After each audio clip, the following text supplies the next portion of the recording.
It's going down like this, motherfucker. Nigga get mad. Say, motherfucker, what you mean you ain't gonna let me in this funky joint? Much money I done spent in here, nigga. I knew your mama when she was hoeing.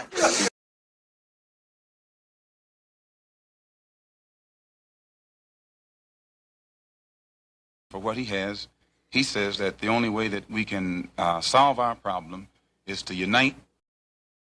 For what he has, he says that the only way that we can solve our problem is to unite.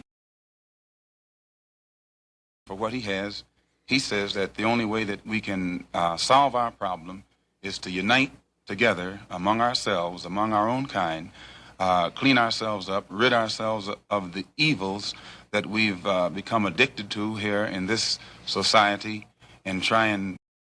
Off my dome, this off my dome, this is off my dome, off my dome, this is act off my dome, this off my dome. This ain't loud enough, I'm still trying.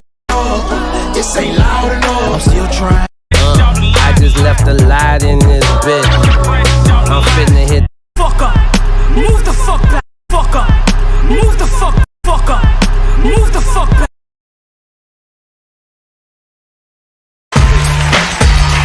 You don't understand. You don't understand. You don't understand. You don't understand.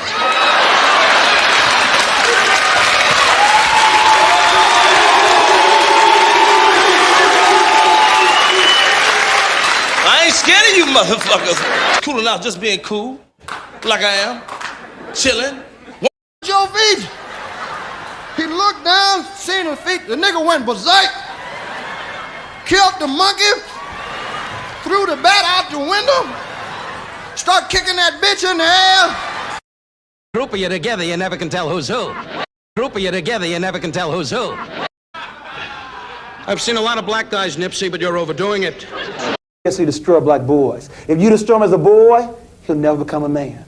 Yes, he destroy black boys. If you destroy him as a boy, he'll never become a man. I mean, TikTok. I mean, TikTok. I mean, TikTok. You're a philosopher? Yes. You're a philosopher? Yes. You're a philosopher? Yes. You're a philosopher? Yes. I think very deeply. I think very deeply.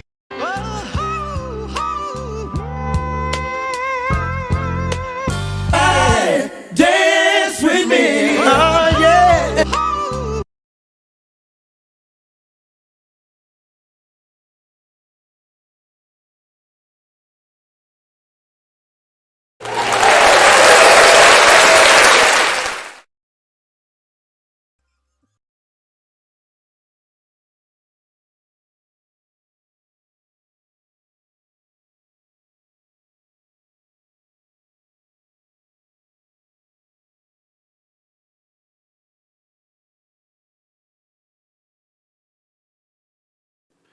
Greetings.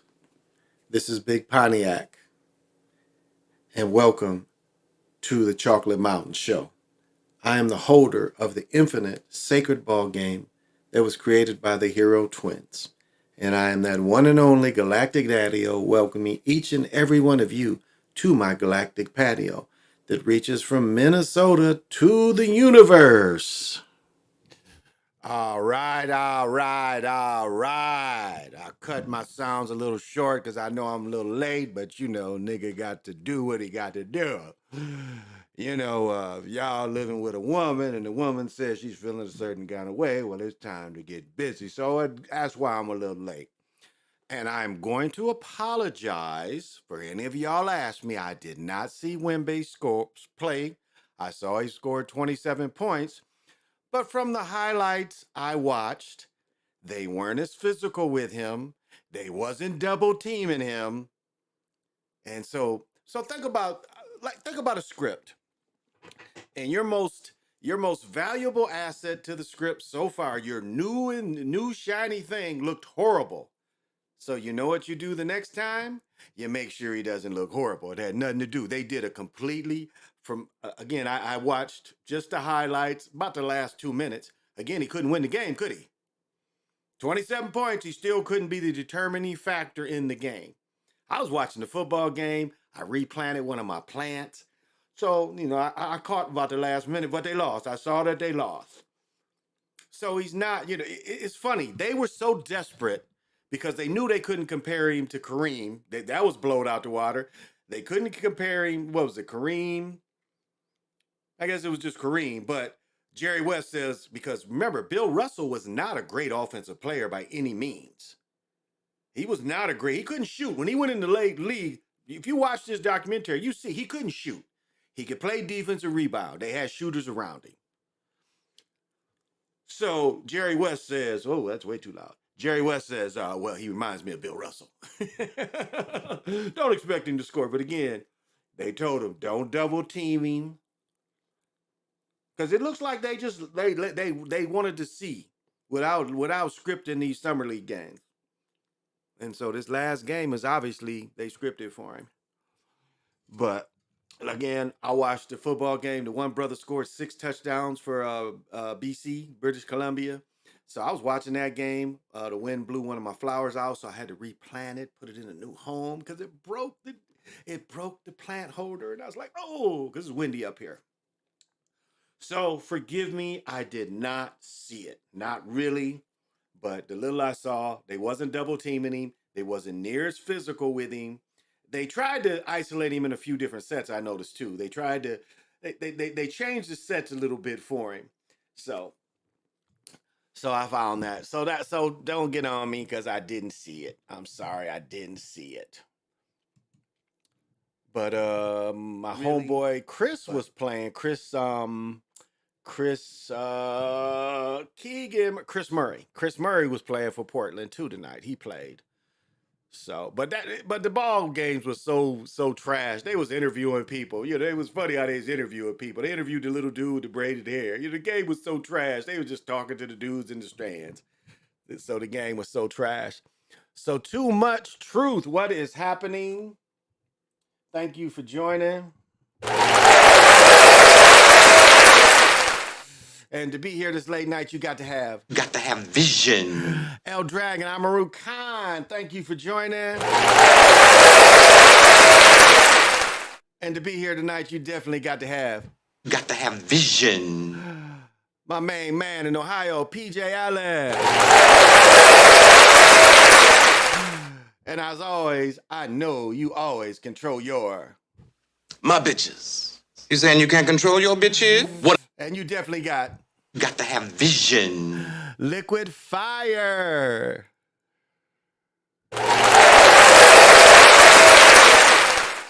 And for you to be here, I know you definitely got to have vision. The guard that's playing for GS Warriors, the red team trash too, shooting nothing but bricks. It was a couple of them that was exposed. If you watch the games, but they said the one boy, I saw some highlights and I had to look it up.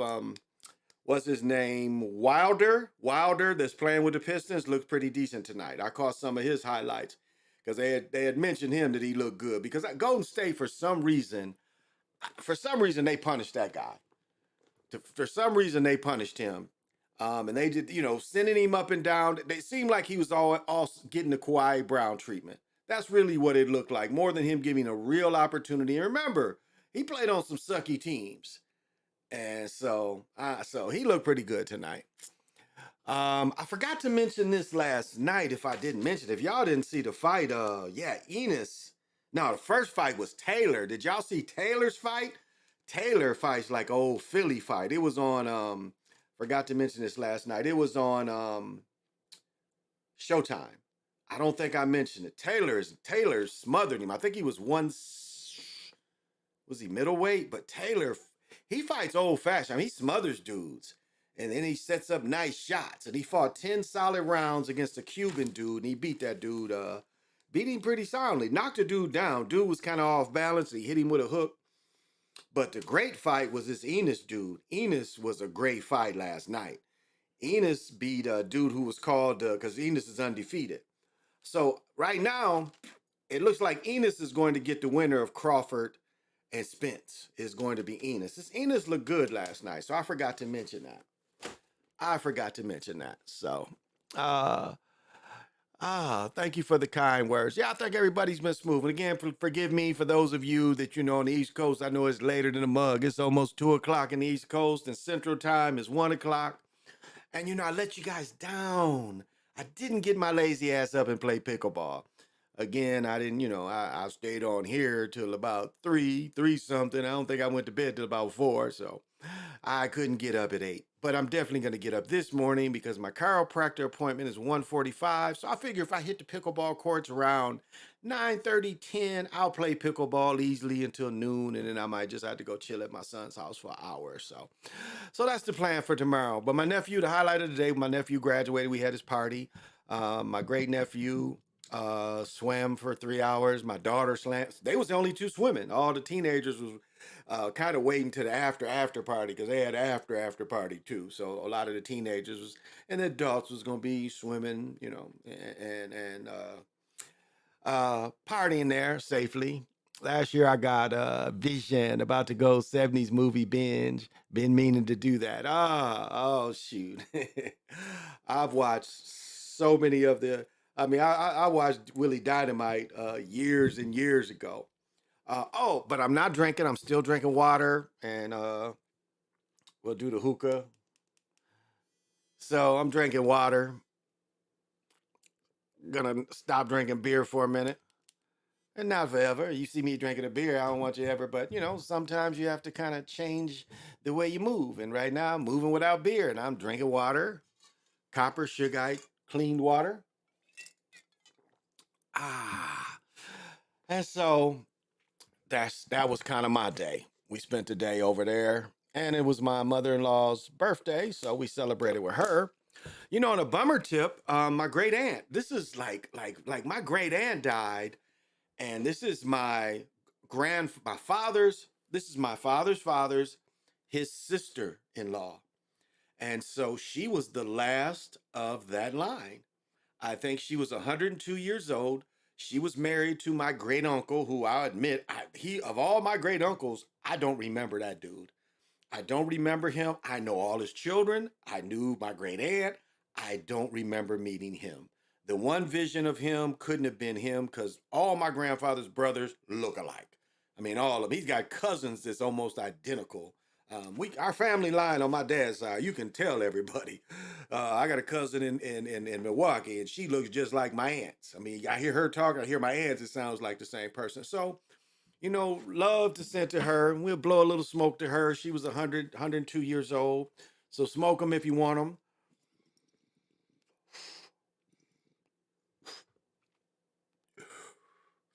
So power to her and love to her.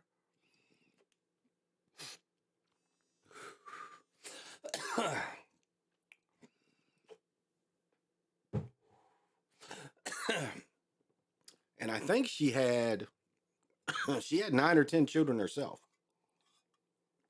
And what's sad is one of her daughters, my cousin, I'm not sure of what ailment she had, but she ended up losing both her hands. So I don't think that's diabetes, but I don't know is because I'm kind of jumping ahead of myself. I was reffing a game one time and I saw a dude with my last name. My last name is Macon, so I saw the dude wearing, had Macon on the back. I'm like, who is you? And then he told me, he's like, oh, I'm Betty's son. I'm like, oh. And then a couple weeks later, I was down there at my great aunt's house because I was in town for something. And I saw them standing there. I saw my great aunt. So I get out the car. And my great aunt walks up to me and gives me a big hug. And they're all looking at me because this cat just met me. My one cousin just met me. And then his first cousins is all this like, who is this dude?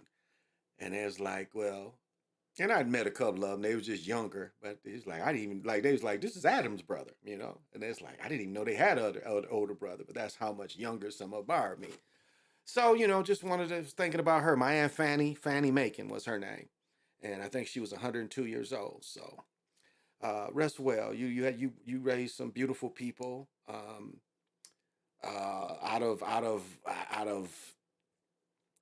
poorness. I mean, really poorness. I remember using the bathroom in their house one time, and the tub was full of clothes. So I don't know if the water was turned off. I mean, people don't understand how people used to be really poor in the '60s. Really, really poor. Um, so for her to raise to where she was and raise beautiful children, yeah. So love to her. Hey, what's happening, Jeffrey Lane?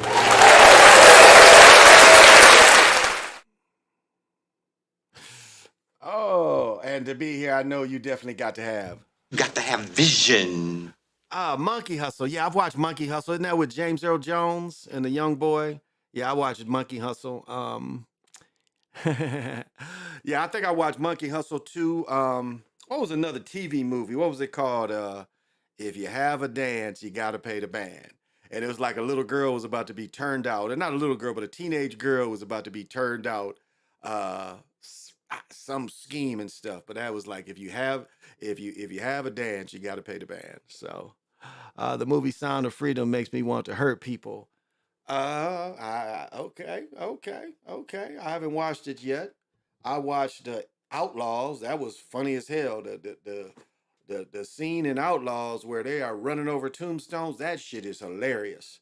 That shit is hilarious. It's a stupid movie overall, but when they are running over them tombstones, that shit is hilarious. And then you see a casket, so you know the casket's about to go on the ground, but they are running through a graveyard, knocking the shit out of tombstones. Yes, disrespectful, but they was fucking that shit up. That shit was kind of funny. That shit was kind of funny to me. I can't do it. I gotta get this modified.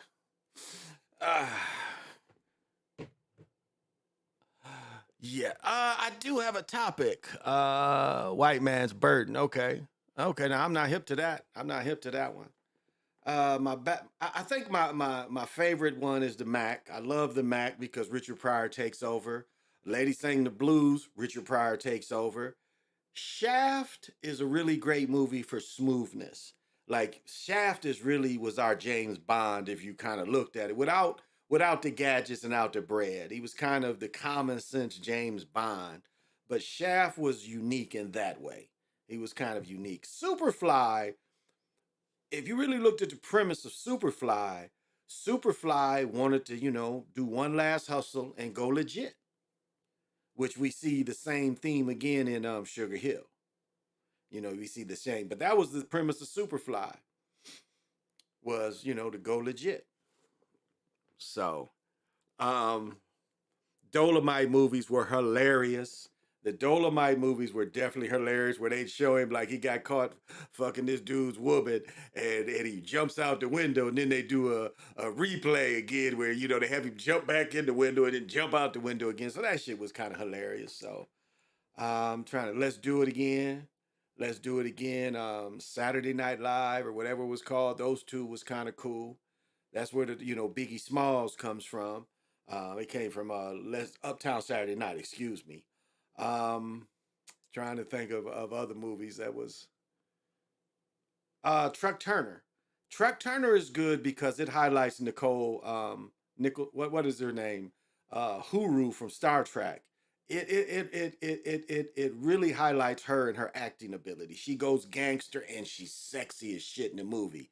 So no, it's called Truck Turner with Isaac Hayes. But the girl who plays Huru from Star Trek, she goes outside of herself and she plays a madam.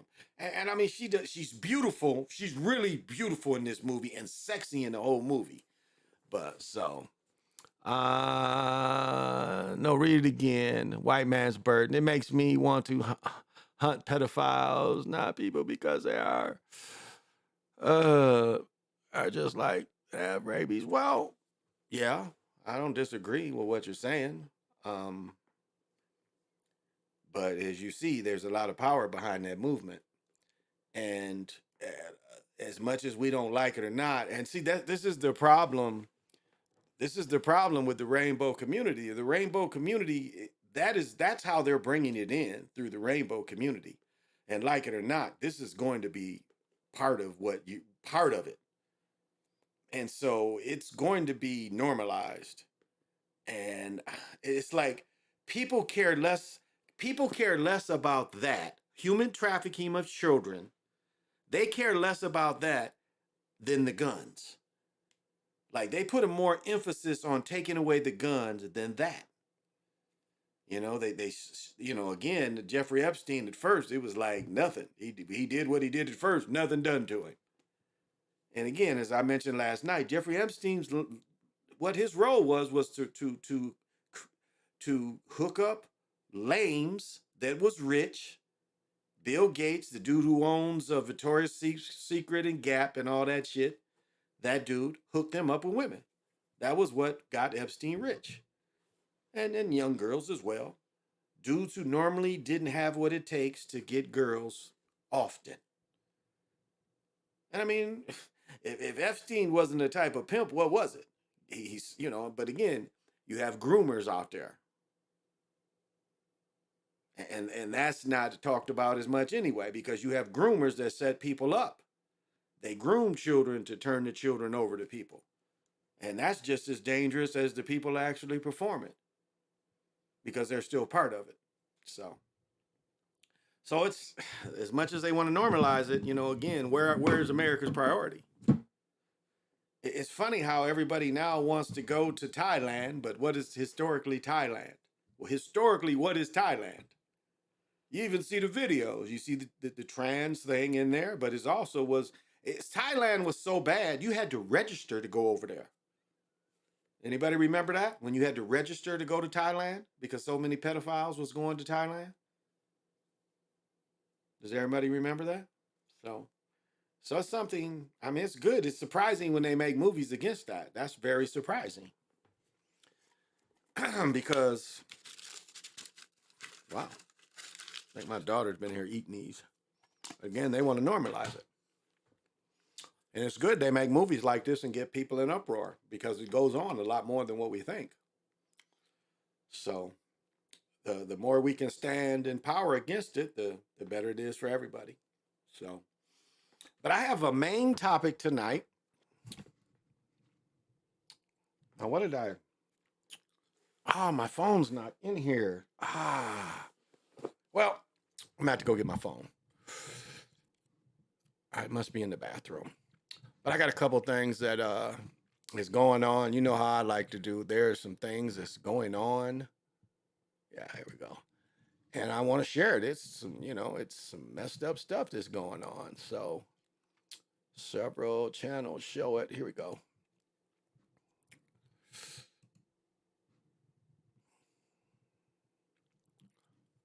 All right, this is the first story. My first story.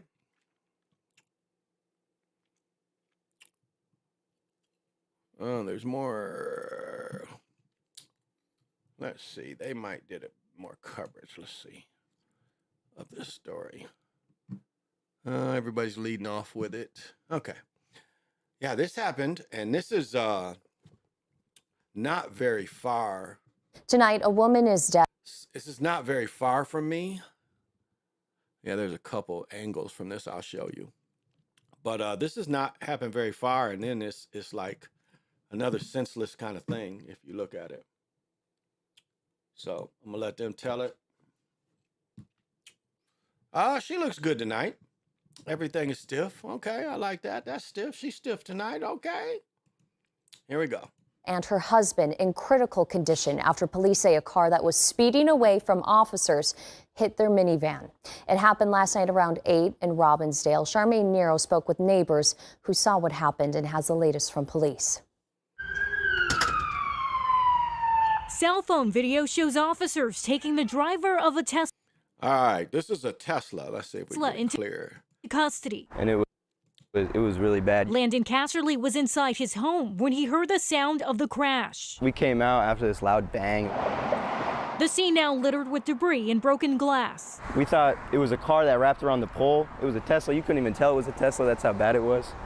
And as you saw the other car was a white van. That thing was destroyed too. And they got the jaws of life. I seen the people bringing that out. Robbinsdale police say around 8:15 last night, officers spotted a Tesla traveling about 55 and 55 miles per hour on 42nd Avenue North in the area of Highway 100. Police say officers attempted a traffic stop for the speed violation. The suspect vehicle made numerous turns. We are assuming that is to attempt to lose the officer. But as they activated their lights and sirens, police say the car fled. At 39th, just one block later, the officer turned off his emergency lights and siren. The officer followed policy, disengaged, and unfortunately the suspect just continued forward. Police say the car eventually collided with a minivan on 36th Avenue at Orchard. A husband and wife in the other car were taken to the hospital where sadly the driver was pronounced dead. At the point of impact, it could have been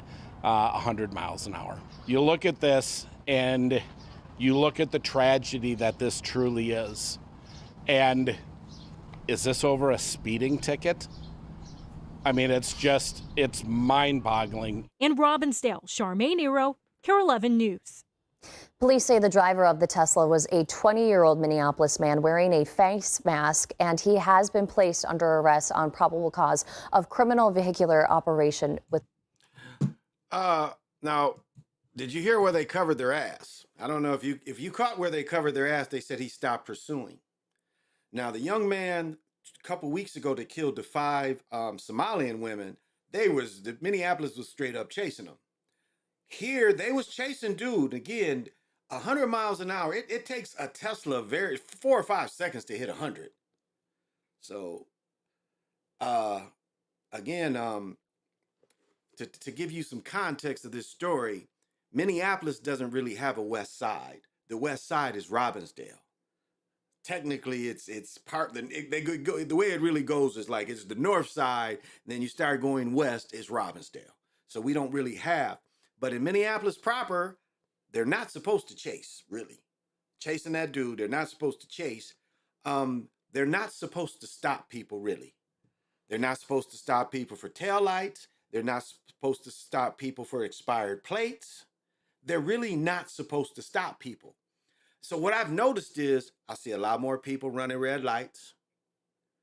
Again, in the city of Minneapolis, this is slightly outside of it. So he went into a different jurisdiction. But it's going to be all these suburbs too, where the police is just going to have to stop stopping people. Because stopping people is revenue generating only. Speeding, if you're not speeding unsafely, it's money revenue. That's all. You know, and then this cop's going to come by like they had nothing to do with it. He started chasing them.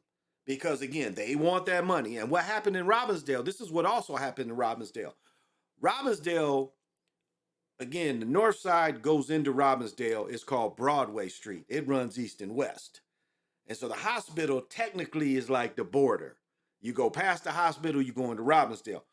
You go down Broadway, it goes from 40 on the bridge, and then it quickly goes down to 25, 30. So they loved giving tickets there. That was where it used to be a Rainbow. It's the dialysis, used to be a uniform place. Well, now, Hy-Vee's bought all that shit. It's a gas station. They have the whole plaza. They tore down the old movie theater. So what do you think Hy-Vee told them? Are you going to want our tax money, or are you going to still try to get these tickets? And so when I see them trying to ticket in another section, they're trying to make up for the revenue that they lost from stopping people where they would normally stop people coming from the north side into Robbinsdale.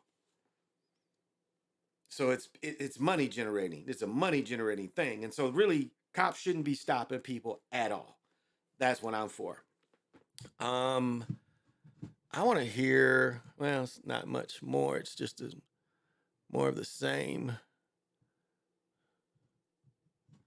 But it was another one. It's quite a bit going on around here. Now, I showed this yesterday. And again, they fired this officer. They fired this officer that had roughed up somebody in another state. In the middle of all this George Floyd stuff, anything with a shaky officer, again. So now they're trying to to cover their ass on, you know, the chief. New information tonight on the hiring and firing of a Minneapolis police officer. Tyler Timberlake was charged but found not guilty of assault in a different state. Just a few hours ago, Chief Brian O'Hara admitted that he observed Timberlake's interview with MPD in January. This coming after O'Hara seemingly acted for months as if he didn't know about Timberlake's past. KARE 11's Lou Ragoose explains. Emails obtained by KARE 11 News show that Tyler Timberlake was transparent with Minneapolis city and police officials regarding his assault charge in Virginia while working as an officer there. Is he wanted?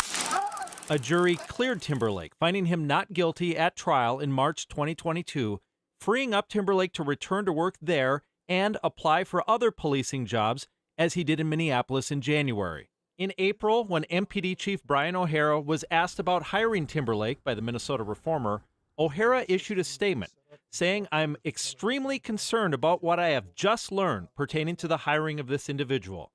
O'Hara then publicly commented on it several times in May to the Racial Justice Network. I could never have imagined that it would be possible that a person could go through sort of layers and layers of review. And all this is fake. Again, hair does not come down this far. This is fake. This is a big, they said, let us just put Pudge in the middle to make it look better. And he looks like he's on steroids if you look at him. With such a history and not be flagged along the way. And on PBS NewsHour, also in May. Obviously, I was not happy about it once I learned fully about that person's history. Then last week, a twist. After Timberlake was fired by MPD, these emails obtained by KARE 11 News show Chief O'Hara personally interviewed Timberlake and approved of his hire after a full disclosure of events. The Minneapolis Police Federation put out a statement saying in that interview, Timberlake was assured by Chief O'Hara he would be okay if he did good work. Now, in a statement released today, O'Hara admits on his second day of employment with MPD, he observed Mr. Timberlake's interview. O'Hara goes on in his statement to claim that at the time, he didn't know of the existence of video capturing Timberlake's use of force incident. And O'Hara said once he saw that video, he ordered an investigation into MPD's hiring practices. Back in May, Timberlake wrote an email to city leaders asking Chief O'Hara to, quote, stop defaming him. There's no official word yet whether Timberlake is considering a lawsuit. I've reached out to Minneapolis Mayor Jacob Frey and Public Safety Commissioner Cedric Alexander, and they both said they can't comment because this is a personnel. But, you know, he was the right kind, and, you know, he's used to whooping on niggas, and so they brought him here. So,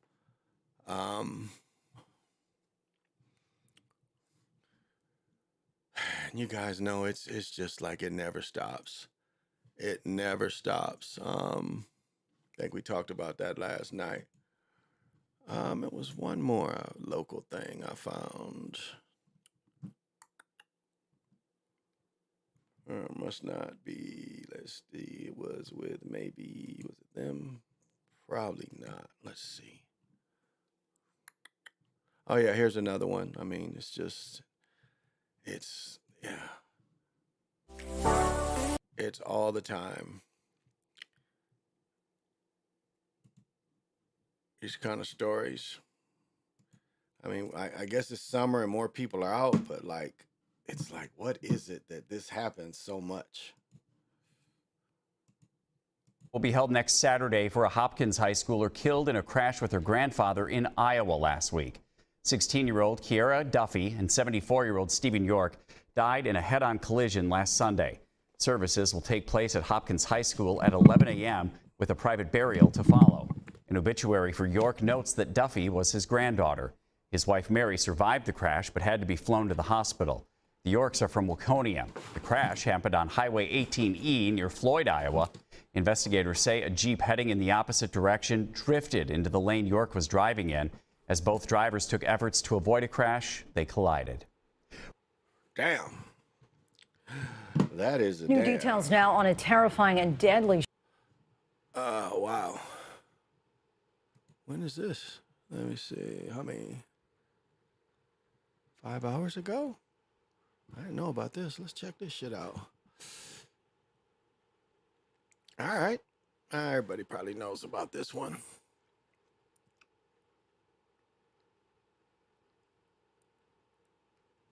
Huh. Let's check this out. I don't know about this. Okay. Still trying to see where the... Oh, shit. It's like that? Okay. I don't know. Oh, okay. They got him. All right. This is... No, that's what one I was looking for. Y'all I wasn't looking for that one. God damn. Man, there's some cold-blooded stuff out here. But where was the one? I think it was Fox. I think it was the other Fox.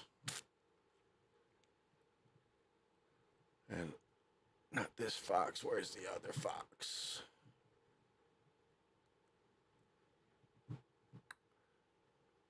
Let's see. Where's the other Fox? No, it's got to be up here. As always, I don't know how people live up in this area.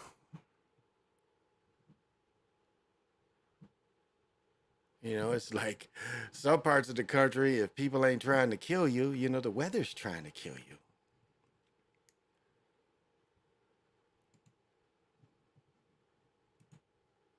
Wow. Okay, here's one. It's like you can find it. If you look for it, you can find it. I saw this bullshit earlier. So this is down in Texas. Other large cities across Texas, they have been struggling to stop street takeovers. The one you see here was last night in Fort Worth. It led to 5 arrests, multiple local agencies working together to try to stop this. Our Olivia Leach reports on how the chaos happened and how police are trying to prevent it. It was a chaotic scene at the intersection of North Beach Street and North Tarrant Parkway last night. Fireworks and smoke filled the air. When Fort Worth police arrived, they found a silver and black Dodge Challenger doing donuts in the intersection. One witness who asked we not give his name shared these videos of the mayhem. He says people threw fireworks at police, and when police pursued the car, it took off at high speed. A DPS helicopter followed the pursuit. Fort Worth police say the car evaded them, but Richland Hills police used spikes to stop the car, which then pulled into a gas station. Everyone in the car ran toward a Dodge Charger and sped off in that second car. Police chased down that car and arrested all 5 people inside. Fort Worth police charged both Bruce Camacho and Saul Olade with evading arrest. Gustavo Camacho is charged with evading arrest and unauthorized use of a motor vehicle. 2 others were taken to a juvenile detention facility. This comes after 2 people were killed after fleeing from officers at a street racing event on University Drive in Fort Worth in January.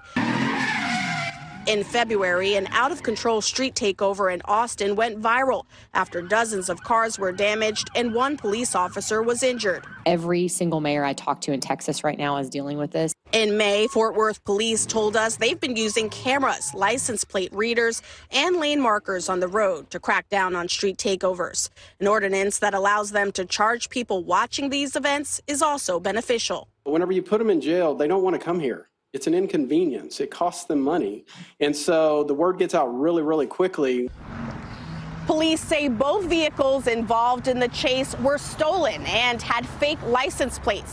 Ah, she's cute. I like her. She's cute. Outfit is stiff. Hair is good. Let's go.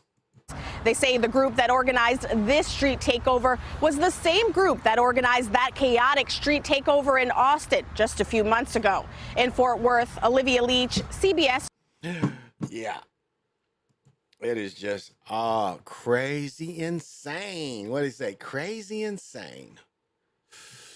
Oh, there we go. That's crazy insane. OTF, what is happening? And to be up on this late night, you definitely got to have vision. Devontae, what's happening?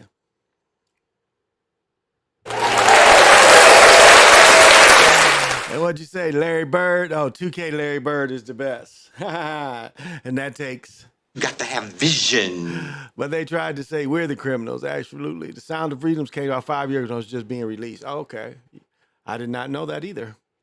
California destroys the cars no matter what they drag. Destroys the car no matter what they drag race. Yeah, she was definitely cute. Whoever she was cute. But it's just like, it just keeps going on and on and on. And it's just, yeah, this chick is cute. She's cute. She's real. Let's blow her up. Yeah, she's cute. She's real cute. So, she's cuter than me. Yeah, I'd probably rather look at her than me. Damn, Fort Worth. I don't know. Texas seems pretty.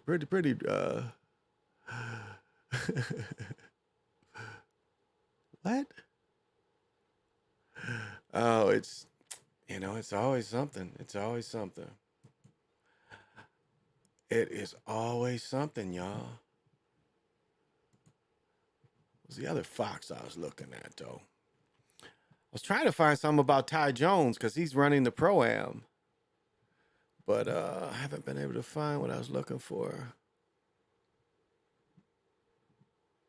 Yeah.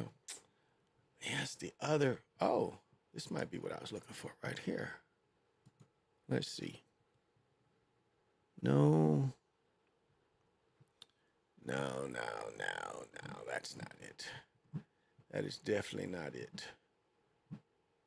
Where's the other fox that had the story? I don't think it was this.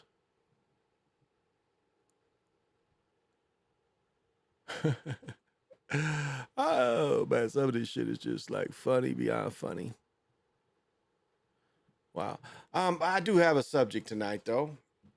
That's why I kind of needed my phone, but I can find it again.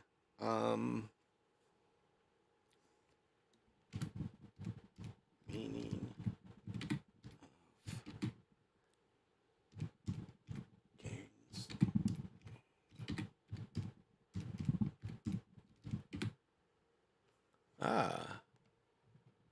Did I put it? All right. Oh, here we go. Yes, I heard a guy talk about this, and I was like, this is some bullshit. But as I studied this, now, I wear mostly Timberwolf hats, Eagles hats. I wear the Negro League hats, Vikings, Eagles. So I wear Vikings, Eagles. PJ sent me a Grizzlies hat. I do have a Braves hat, but mostly I just wear Timberwolves, Twins, Eagles, Vikings. That's pretty much what I have the majority of. However, gangs do. It's interesting. Gangs take this stuff for themselves. And it's like, if you go to certain areas, this has more meaning than just the regular fan having a hat, which I don't know how, but I thought this was interesting, so I wanted to share this. All right. The Dodgers and Pirates are among a handful of teams that hats adapted into gang culture, affording them spots on our list of most gang-affiliated hats. Whereas Dodgers blue cap with letters L and A stitched in its front panels, or a solid black with distinctive letter P shining in gold hue. Chances are you know these hats and the teams they represent. Yet the two emblems, along with a handful of others, represent a whole other affiliation. The Dodgers and Pirates are among the handful of teams that have had hats adopted to gang culture, affording them spots on our list of affiliated gangs. It's all in the hat. The baseball cap is one of the most popular ways to show one love for a team sport. The seemingly subtle bit of accoutrement is clear sign of loyalty for a team that is slightly more involved than the casual fan. Gang members, however, aren't exactly pronouncing their loyalty to a team when they rock one of these babies, nor are they riding some local bandwagon. In their eyes, the team logo have crest of the cap has little to do with sports and everything to do with repping a set. They're controlling, they've taken something that's already means something else and turning it into something of their own. Most notorious gangs that cling sport team logos to signify who they roll with, and often they will do that, will die for. So without further, the 10 most affiliated hats. Now, I'll say this. I mentioned before, I went to Chicago for about 25 years, every weekend. Living in Michigan, almost every weekend, I worked in Chicago reffing games. And like Gary was where the Vice Lords was. And Gary, again, it's like you go a few miles, the hat one way or another means something. And so we'd always wear no hats or wear a hat going straight. But normally it's just I wear old hat, maybe I wear a Kango or something like that. So Chicago was kind of the hats definitely meant something. So, but the Seattle Mariners, worn mainly by the Crips, especially the LA Rolling 60s. The reason why they've taken it is the Rolling 60s Crips set prefers Mariners shade of blue as well as the S for 60s logo. Now, who would have thought that? That somebody just said, well, that blue stands for us, Oakland A's, worn by the almighty Ambrose Nation, Chicago. Orchestra Albany, Chicago. Spanish Cobras, Chicago. Reasoning: the A's represent Ambrose and Albany, while the team's green matches the Spanish Cobras colors. I did not know that. Everybody knows this has been very old. Folk Nation, Chicago. Georgetown Hoyas. Folk Nations, Gangster Disciples, Black Disciples. Hoyas act as acronym for Hoover's on your ass. Pays homage to the gangster disciple Larry Hoover. However, also organized purchasing all-encompassing Folk Nation, which includes the Black Disciples among the Chicago area. Yeah, this has been for a long time. And this is one I did not know. This is what I wear the most. My last name starts with an M. Worn by Maniac Latin Disciples out of Chicago or the Crenshaw Mafia Gangsters, LA. The M logo stands for Maniac or Mafia, representing these two gangs. I did not know this. 49ers, Notorios, a Northern California gang, or Stone Freaks. The 49ers red is gold representation of the Northern Notorios. The interlocking SF logo is supposed to disrespect rival gangs, as the Notorios commonly refer to them as scraps or sewer rats. The SF stands for Chicago Stoned Freaks. Wow, did not know that. The Pittsburgh Pirates, worn by the Latin Kings. That's probably everybody knows this, or the Peru Bloods in LA. Black and gold Yankee hats used to be a staple among the Latin Kings, but recently the Pittsburgh Pirates fit has become more prominent. The P logo makes a more obvious match for the Perus. Now this one I really didn't know. Worn by the People Nation Chicago, Folk Nation Chicago, the Bloods LA, Hoover Criminals LA, Pure Tango Blast Houston. People Nation represents the Astros because of the A's 5-point logo, a star which symbolizes the gang. Rival Folk Nation, their main symbol is the Star of David, which has 6 points.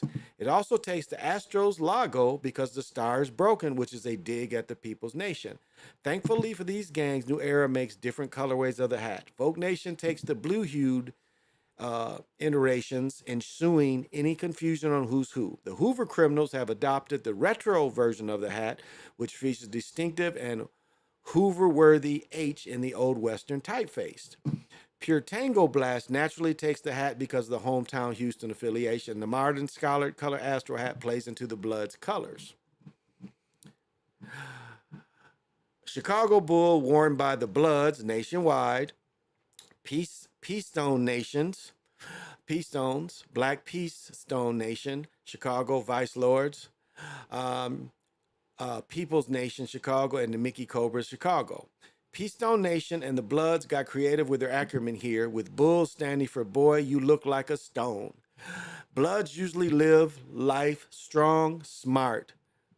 Mickey Cobras, People Nation, the Vice Lords all endorse the red and black color scheme of the Bulls.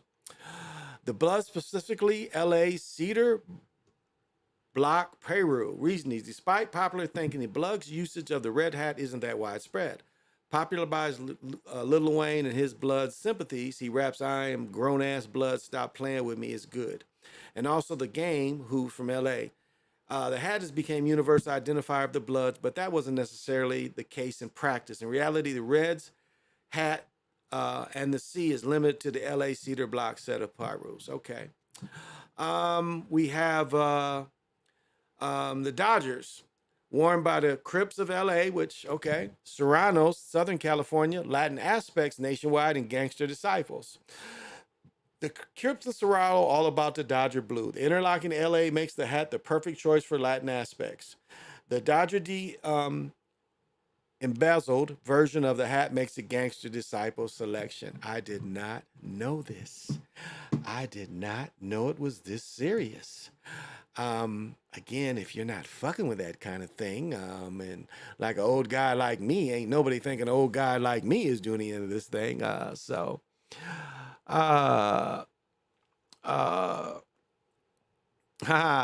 They do that shit all the time out here with the car meets. Okay, if I meant they drag race. Hey Jamar, what's happening? Thank you for joining.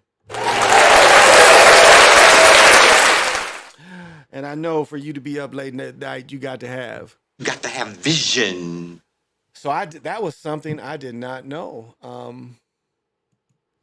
Let's see. I thought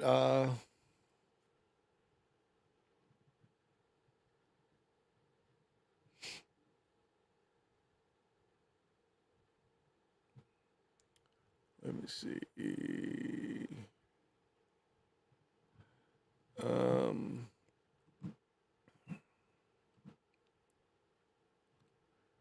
Let's see what this story is. Not much newer. It's still an old story.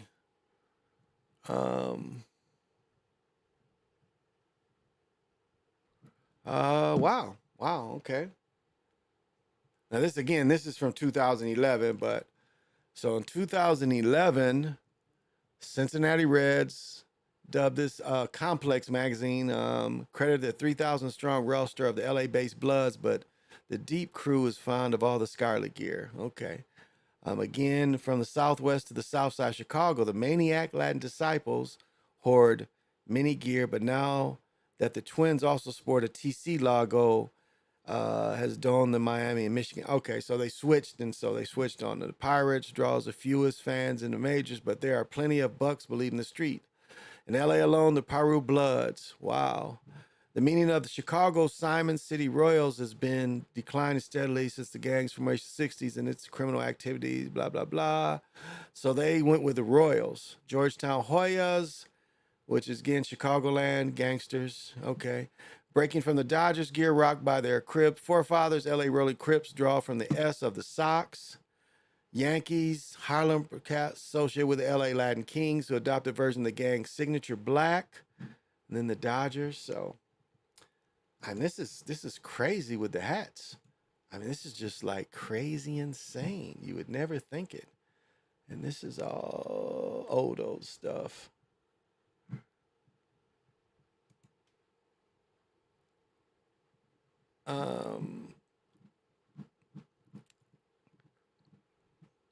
Wow. Okay. This is hats you should never wear in LA. And they're saying a favorite among the Mexican Americans, the Golden Pirates caps is signature worn by the members of the Primera Flat Street Gang. Although they're relatively small in size, the group still controls parts. The gang members usually meet around Trinity Park, where multiple gunfights involving sets. Okay, now what do they say about the Michigan hat? Perhaps as a reference to the gang's initial, the M on the Wolverine caps have been adopted members of the Main Street Mafia Crips, one of the many cliques in LA. This predominantly African-American gang is well known for the tendency to shoot first and identify the target once they're already bleeding. Like all the Crips crews, the Main Street Mafia remain in state war with the Bloods. I did not know that one. Might be the red color of the letters and the insignia, but the hat from Missouri is often used by members of both the Black Peace Stone Blood and the Blood Stone villains. Name suggests two African-American gangs to the Blood affiliate. Although the LAPD made numerous arrests in the last decade, the crew remains popularly active in LA. Wearing a St. Louis Cardinals hat anywhere could not only be dangerous, but get you in trouble. Wow. The Red Black associated with the family Swan Bloods, yet the criminal group surrounded by any gangs. Many believe this crew has managed to survive only thanks to brutality and ruthless. Wow. As the Crips and Bloods sell the difference of the streets, wearing a 49er crest anywhere in the city would dramatically your chances. Wow. Here's a new one. Considering the Red Sox huge popularity, baseball fans common struggle link the team's crest with of criminal activity. Nonetheless, the hats are usually worn by both members of the Los Angeles Brims, a variety of other blood affiliates, such as the Red Fox fan. So you shouldn't wear that shit when you're there. Now, I didn't know this one. With the light blue lettering and the intricate design gadgets from North Carolina, Tar Heel's obvious choice for the Crip-related clique. Among them, members of the rolling 90s neighborhoods is particularly popular in South Los Angeles, can be easily spotted in the streets. Jesse Ware, not wearing a Tar Heel cap anywhere in the eastern part of the city could attract unwanted attention. The old Florida Marlin, extremely member of the Crips, specifically younger bangers belonging to the Rolling 50s. Wow, wow. Following the trend with the last two entries, the blue and white T logo from the Merritt twins also adopted a standard for Crips. The cap remains popular among criminals affiliated with the Rolling 30 Crips, who proudly wear it as a warning to their enemies. Over the most powerful neighborhoods, the Rolling 30s occupy the largest territories of the city. And wow. The M has apparently little to do with the gang, yet the Brewers mint emblem representing four symbols have long been worn by members of the Rolling 40s. I did not know that. Again, the Chicago, okay, the Sox, who wears a white P stands for Philadelphia, but has been used as an unofficial hat for Peru gangs. The Perus are particularly active through LA. Wow. First glance, perfectly needs for the Los Angeles Kitchen Crips. Los Angeles Kitchen Crips. The blue colors are similar, hysterically used by the Maynard Creek Alliance, is associated with Kitchen Crips, just like other kitchen subsets. Wow. Step a tip to LA, you saw members of the neighborhood New York Yankees. These caps are extremely popular. Crips again. Wow. Large capital A means the was used by the Athens Park Bloods. Wow. Though often bangers representing bloodlines have also spotted. Wow. And the A's. What was this? We went through this. The A's. Oh, Texas stands for the home, but also stands for 8 Tray Gangsters. Wow. I would not have known that. We already saw that one. We already saw that one. That one. Wow. Wow. Wow. So, I guess the best thing I could say is just be aware of your surroundings. If you appear to be a fan, because it's sometimes I was like right now, I got on pretty much all blue. So no, I have no affiliate of that. And again, I have no plans to go out in LA anytime soon. I'll try not to wear sports stuff, which would be very hard for me no matter where I go. I always wear sports stuff. When I went to Arkansas, I was wearing University of Minnesota stuff, and my daughter called me a tourist. Because I was down in Arkansas and wearing University of Minnesota stuff. I got to sneeze. Excuse me. So, I guess be aware, y'all. Just be aware. And I was listening to Brother Red Wolf tonight, and he was talking about, being conscious of what you eat, and which is a great thing because, again, I quit eating candy, cookies, soda. I quit drinking soda probably 5 years ago. And I've cut out almost all artificial, all high fructose. Like when you get your barbecue sauce, don't get Sweet Baby Ray's because Sweet Baby Ray's has high fructose. You want to stay away from high fructose because it's a fake sugar. But you want your system to be alkaline as possible. Again, we're knowing that Alzheimer's also has something to do with your gut health. As soon as you wake up, you should drink a whole bottle of water, preferably with sugar. Then eat something. And those of you that drink coffee, then drink coffee. Put fruit in your stomach in the morning. If you eat cereal, put fruit in it. You eat yogurt, whatever you do, eat some fruit in the morning. Put good things in your gut because this gives you overall great health. Now, I've said this before. Right now, I'm about probably 220. And I remember looking at my dad and my uncle when they got under 200 pounds. And I'm like, I don't want to look like that. So if I'm obese at 200 pounds, well, that's about where I want to be as an old man. I want to stay at 200 pounds. But I think I'll look a lot better being a 90-year-old man at 200 pounds in shape than being, being a 90-year-old man that starts getting skinny, which I watched my dad, he's lost quite a bit of weight, and then I watched my uncle before he passed. And again, you have to look at the people in your family and decide what's best for you. But you have to be conscious of how you eat. I mean, as I said before, the sad thing about working out is and seeing all these other people who come to America and all of a sudden they got to work out. And I've talked to friends that say when they lived in Africa or they lived in Asia, they what they ate didn't cause them. They didn't have high blood pressure. They didn't have diabetes. And some of them living here as little as 5 years, all of a sudden they got, because it's the American diet. Not having access and knowing about really having these foods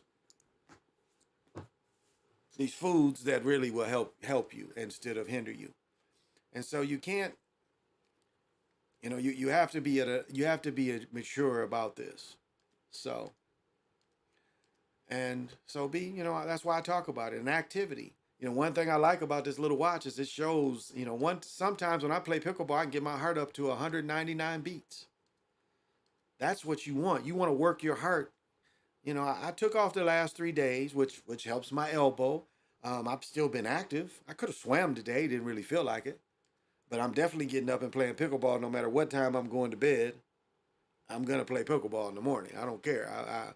A couple days was enough to be off. But again, I'm in good enough shape where I've been active and I can go and play and not be huffing and puffing. I said before, I go periods where I quit drinking beer. I love drinking beer, but it's periods where I guess I fast from drinking beer.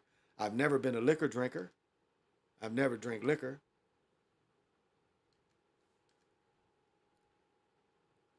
And so my thing is, you can always change and work on yourself. And that's tuning. It's Dark City. If you can tune, that's part of tuning, is helping your health. Now,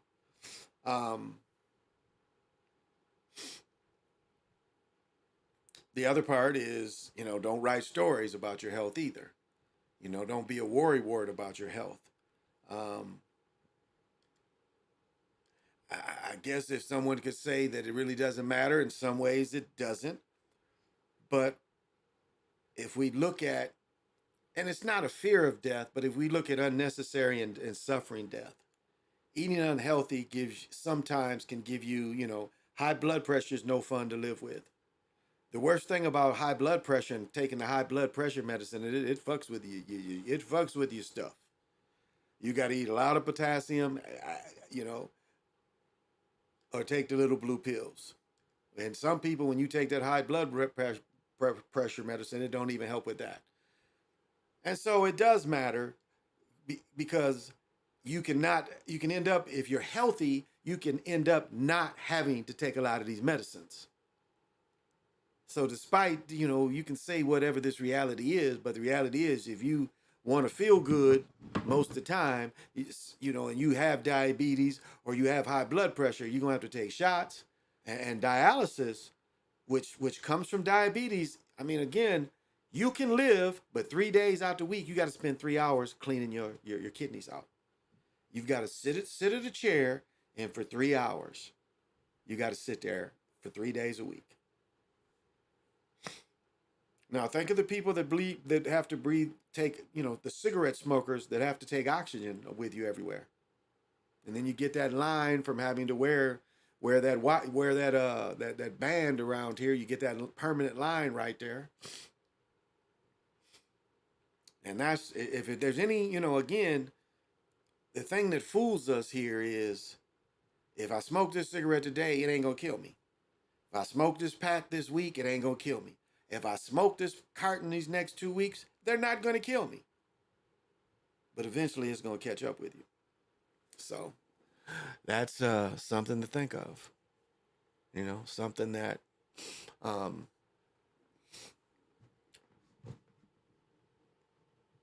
And that's, to me, that's maturity. That's maturity. Because you get to feeling better. I mean, it's no doubt. Like when I hit this thing up here and I get to running on it and stuff, I showed myself I can run. After my Achilles surgery, I was scared to run, but now I can run again. Again, I had the surgery back in early 15. And just the way your skin looks, just the way you feel, just the way you smell, the healthier you are, the better you smell. And that's one bad part of getting old. You start, y'all been around old people. Old people got a certain smell to them.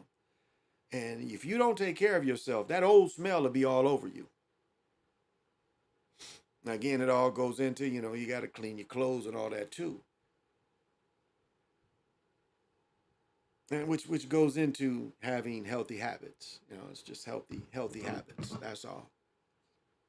I mean, if a person really wants to be clean, I mean, there was times in my life where I would have to hand wash clothes and hang them up. Because I would guarantee I would be clean and not stink.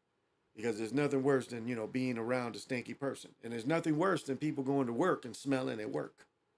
You're representing the company, representing yourself, and then you smell.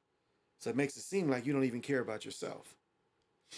So, as Red Fox used to say, you got to wash your ass. You can find his stand up, but that's his main thing is you got to wash your ass. So, I want to give you that. This is interesting. So this case I showed yesterday, I got a hit by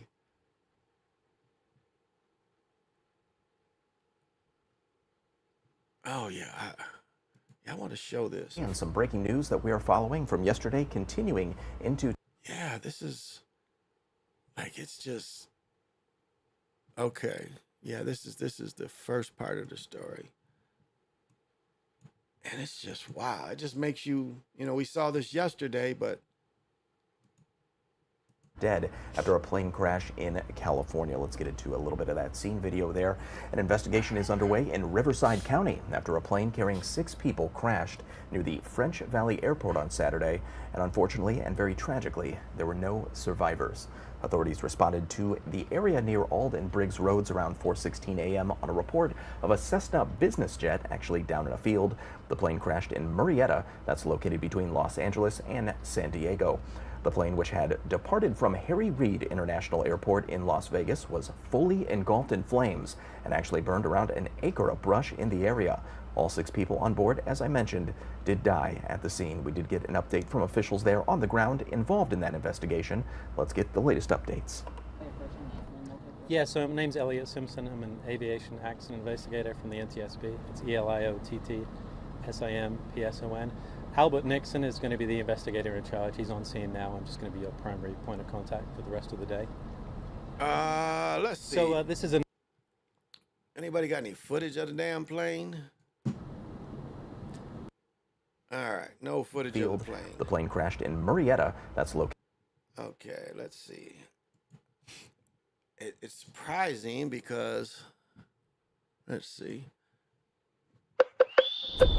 This is, let's see if they show any clips of the plane actually on fire.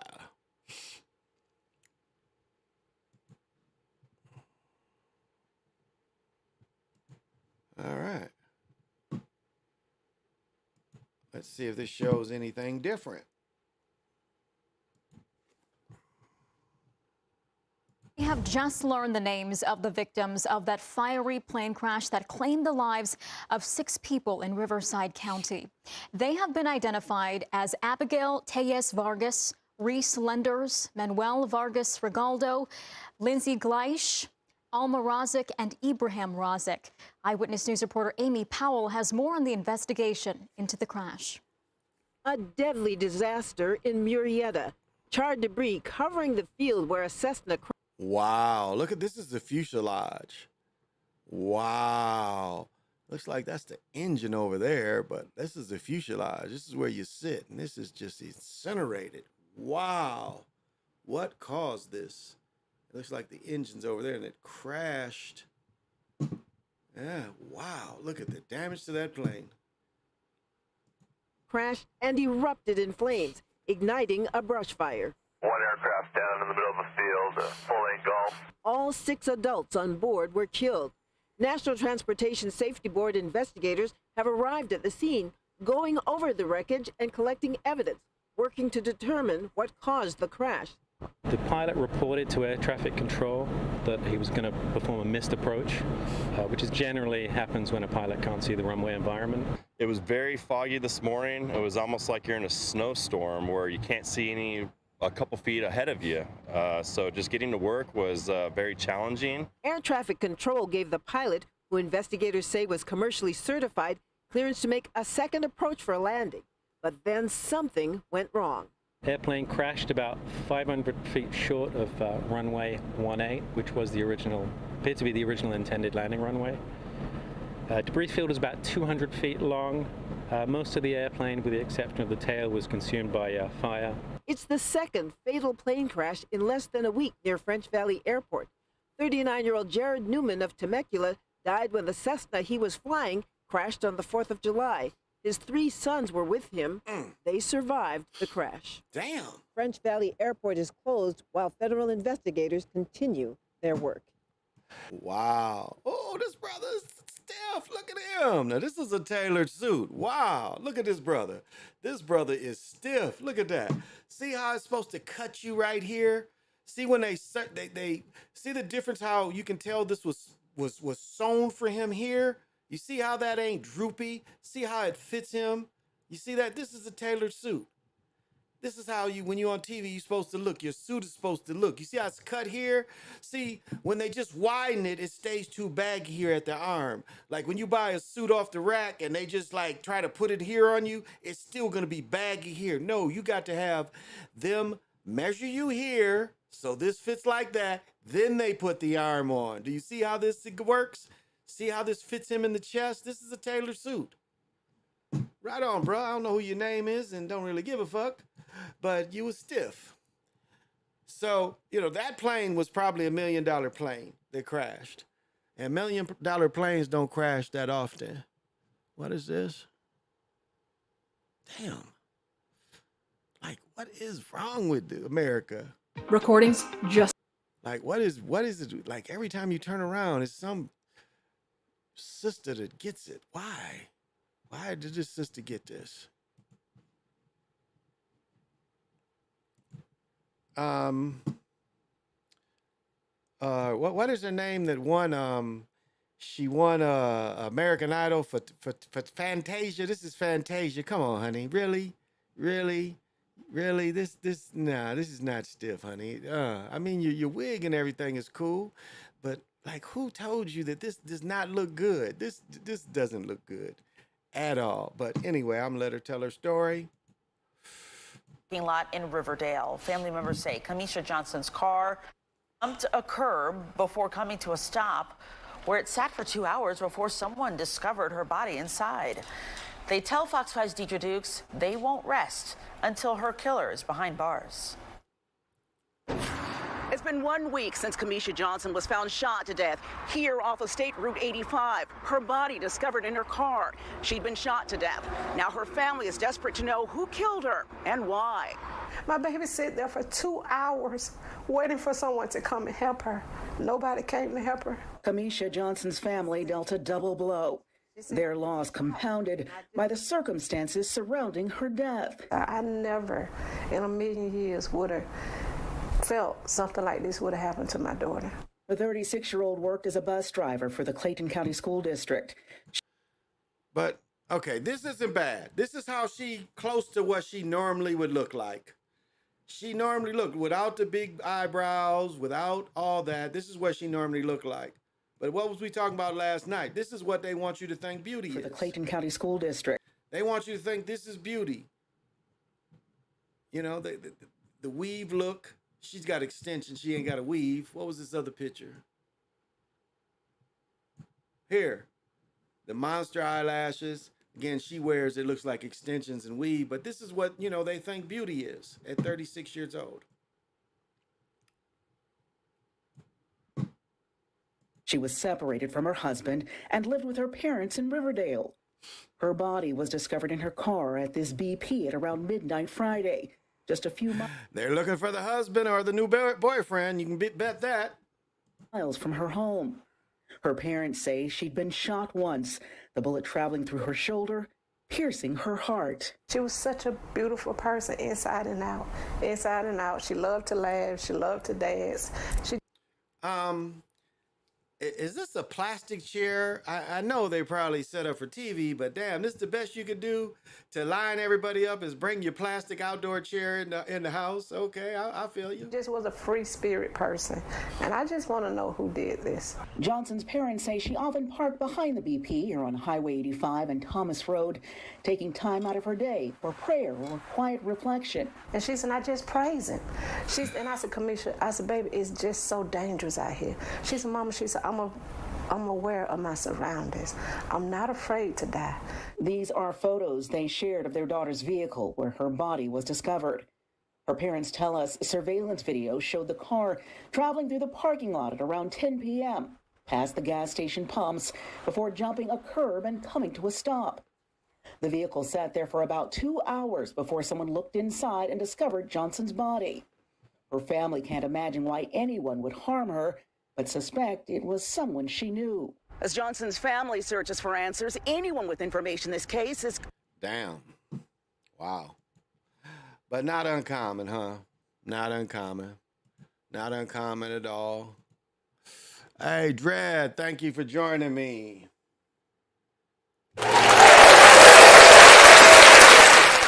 And to be this late, you definitely got to have vision. Thank you for joining me. Yeah, so, I mean, it's just like it almost never stops. You know, it never stops, guys. These kind of stories are just, it's all the damn time.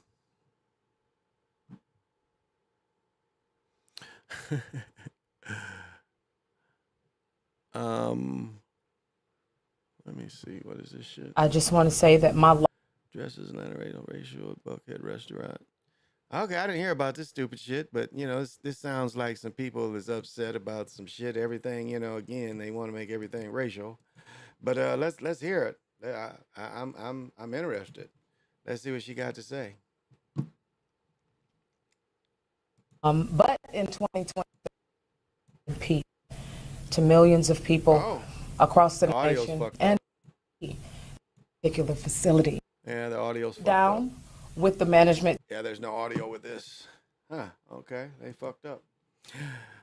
They fucked up. I wanted to hear what the radio host said. He's talking some kind of shit.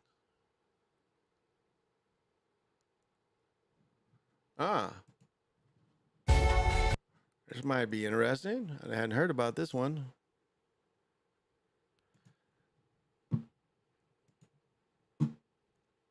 Let's see. And it's always some kind of effort. By Beacon Plumbing. A stolen Kia. Good evening and welcome to the Spotlight. I'm David Rose. And we begin tonight with an alarming rise in violence among teen suspects that has now killed an innocent truck driver. And how it connects to a larger crime spree, seen a 200% rise. Did something here. All right. For some reason, the audio's not coming in. Well, oh well. Fuck it. I don't care about these crazy stories. Yeah, not getting... In teens committing violent crimes just in the last year. Anything. This is very concerning for us. We have young... I just want to say that my life... And is found shot to death in a gas. Okay, so yeah, it's something to do with suspect kidnapping, killing Lansing toddler. Oh, this is this they showed the dude the other day. They took that boy from Lansing. Thanks so much for joining us for Fox 5. Oh, okay. She's dressed better in this shot. She's definitely dressed better. Okay, here we go. Joining us for Fox 5 News at 4, I'm Christine Spiro. We begin in DeKalb County, where today investigators released new video of a deadly shooting at a gas station back in 2021. Tomorrow marks 2 years since a 20-year-old was gunned down, but only one of the 3 suspects accused of killing him has been arrested. Fox 5's Tyler Fingert spoke to the victim's mom today. He's in DeKalb County this afternoon with the details. 2 years is a long time to wait for answers, but that's exactly. Oh no, look at this. Look at this. This is just okay. This has been in his closet for about 2 years and he busted out. Come on now. You're on TV, bro. You're on TV and look how jacked up that collar is. But anyway, you want to hear the story. I'm sorry. How long King Wilson's mom has waited. Her son was shot and killed at this DeKalb County gas station in 2021. So far, just 1 suspect has been arrested, with 2 more still on the run. But she hopes new pictures of the other alleged gunman will help change that. You know, this makes me think of gas stations might want to go back to having gas attendants. Because it seems like the gas stations or coming out the stores where the people get caught lacking the most. You know, you pumping gas and they want to shoot you up, but I don't know. Maybe that's just me. That's what I think they should do. Armed attendants. His smile. He had a beautiful smile.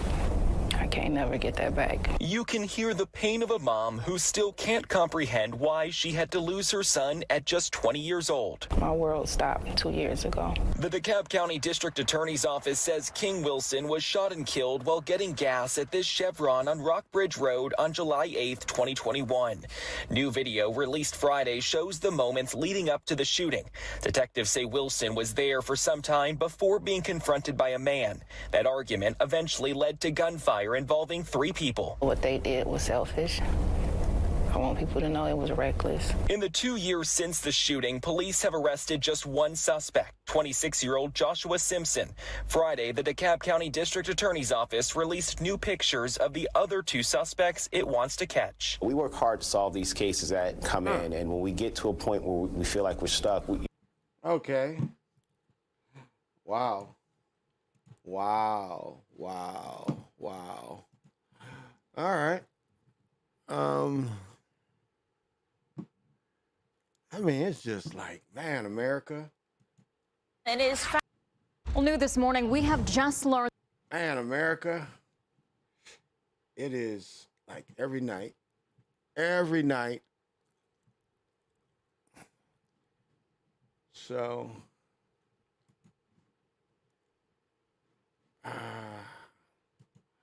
I don't know, y'all.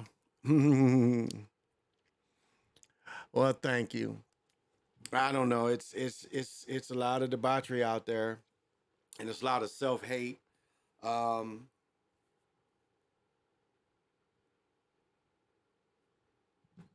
It makes you, you know, it wants to make. Well, it is. The reality is it makes all this. Makes you want to be leery of folks. I mean, really is. Now,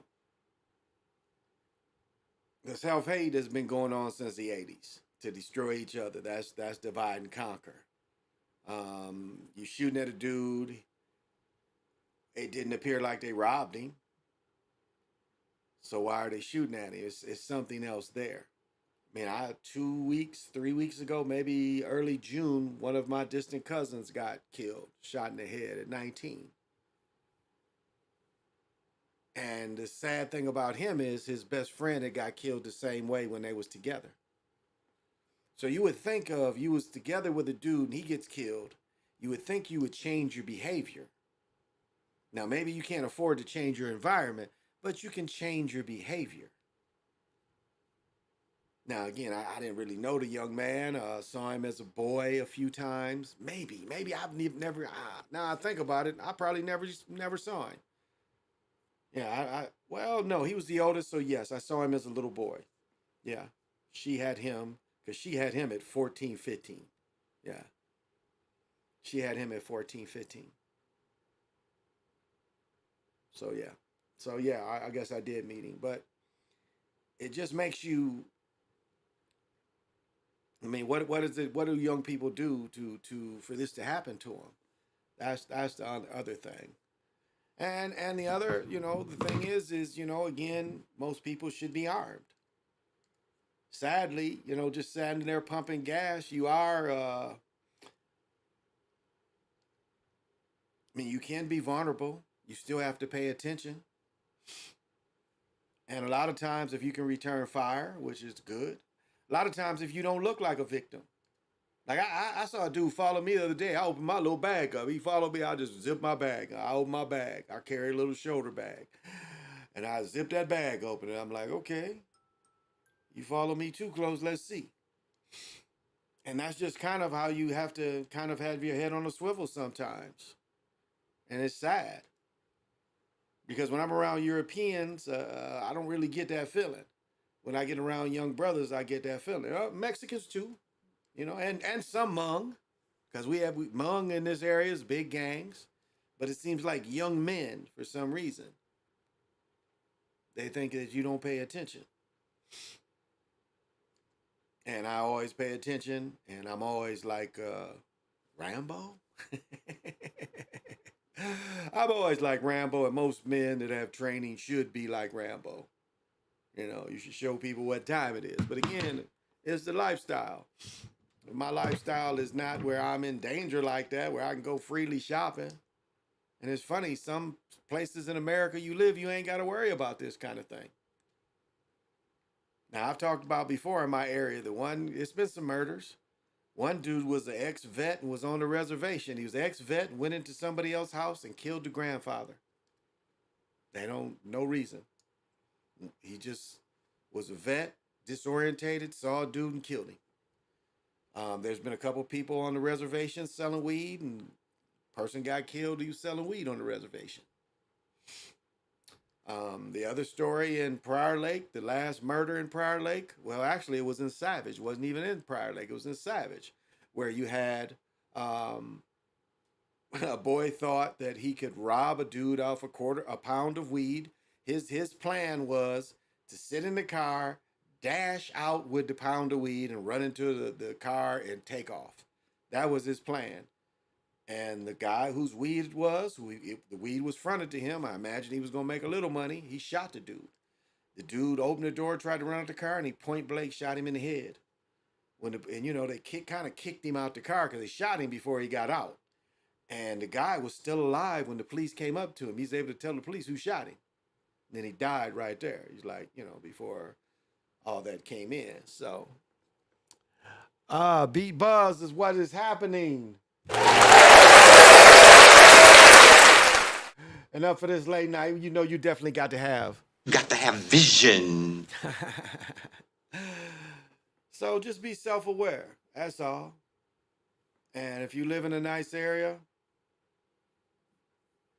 that's great for you. But always be self-aware. Be aware of your environment. Yeah, that's the best way I can say it. Even driving, be aware when you drive. When you go through red lights or when you go through your lights, look before. Just don't blindly, the light change, just don't blindly look to see what's coming. Look both ways. Like, I never go through a light without looking to see if there's anything somebody gonna run it. Even if the light is green, I still look both ways to see if somebody's running it.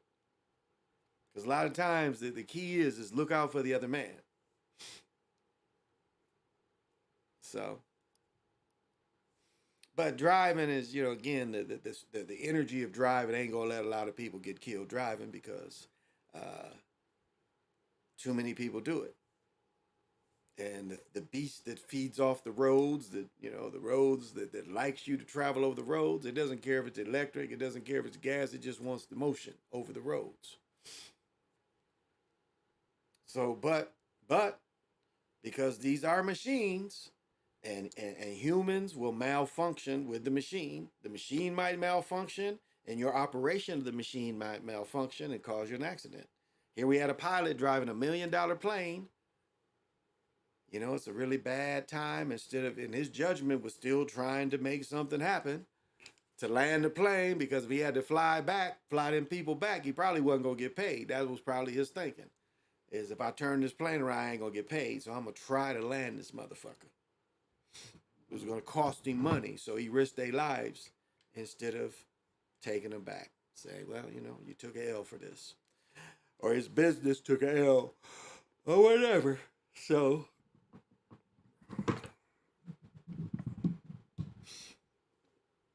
but this is a good weekend. You know, my daughter's back and she's with me this week, so always glad to have her energy around and help mold her into, you know, a young lady as she's turning. And so, you know, I like when she's around. You know, I like seeing her every day. And that's the joy of having family. And, you know, like today was my nephew graduated and my mother-in-law's birthday. And so we celebrated both. Got to see my mother. She got a little tipsy at the graduation, had her a few drinks. She didn't have to drive. So, you know, she's going strong in her 80s, which is good. It's good to see, you know, she's just like the way my grandmother was in her 80s, her mother. My grandmother in her 80s was still, well, she couldn't drive because she was blind, but she still operated. Up until she died, she could still tell you stories. And I appear to be more like that side than my father's side, because Alzheimer's hits my father's side. Seems like it hits my father's side. And now I'm going to tell you embarrassing shit I did the other day. I did yesterday. This is embarrassing shit. So I do wash my clothes, my son's clothes. He asked me, you know, he need clean clothes. He didn't come with me, and my girl is like, make that nigga come with you, wash his own damn clothes. So I'm taking his clothes back, and what I did is I put my keys in my pocket, and then I took the clothes out, and I realized I didn't have the keys in my hand and forgot the keys was in my pocket. So for a half hour, I'm looking for the motherfucking keys that's in my pocket. Then after looking everywhere, I just kind of hit my pants and like, damn, there was the keys. So yeah, I had a little cloudy there. I forgot I put them in my pocket. So it's like, Motivite, you kind of letting me down today. So I did have that episode yesterday, but the keys was in my pocket. It's like looking for your glasses and the glasses, you know, it's like looking for your glasses and you're wearing them. That kind of deal. It's like, where'd my glasses go? Oh, I got them on. Because I don't need glasses to read. I can still see print up close. You know, I can still read a book without wearing glasses. I can still see this shit, you know.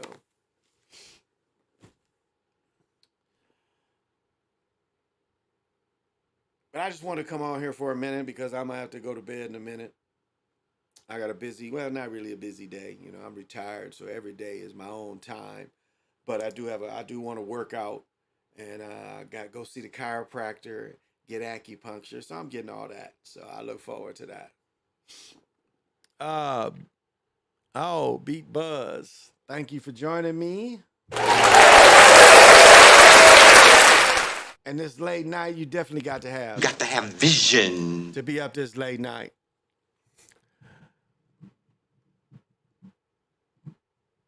I'm gonna get with Red Wolf and do a show with Brother Red Wolf because Brother Red Wolf has some good information, especially about eating and trying to what to eat and better choices to eat.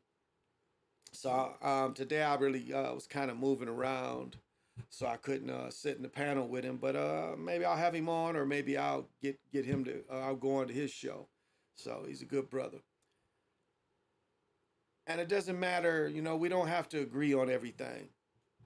We don't have to agree on everything, and that's good. That shows thinkers. And even like the flat plane thing. The interesting thing about the flat plane again is if you follow that, that's where you live. And as I went over many times over and over again about this is, you know, people cheat when they want to talk about the flat plane, they cheated. Now, again, you know, the world looks more like a boob. I've showed you that video. It's got a boob on the Pacific Ocean side and it's got a boob on the Indian Ocean side. So it's not this round little thing that it's supposed to be. It's definitely not that. And people, like, this is the biggest way. If you want to know how the world is shaped, just astro travel and you can find out. You know, that's the best way. I mean, you can leave your body and literally go and look at what this thing is.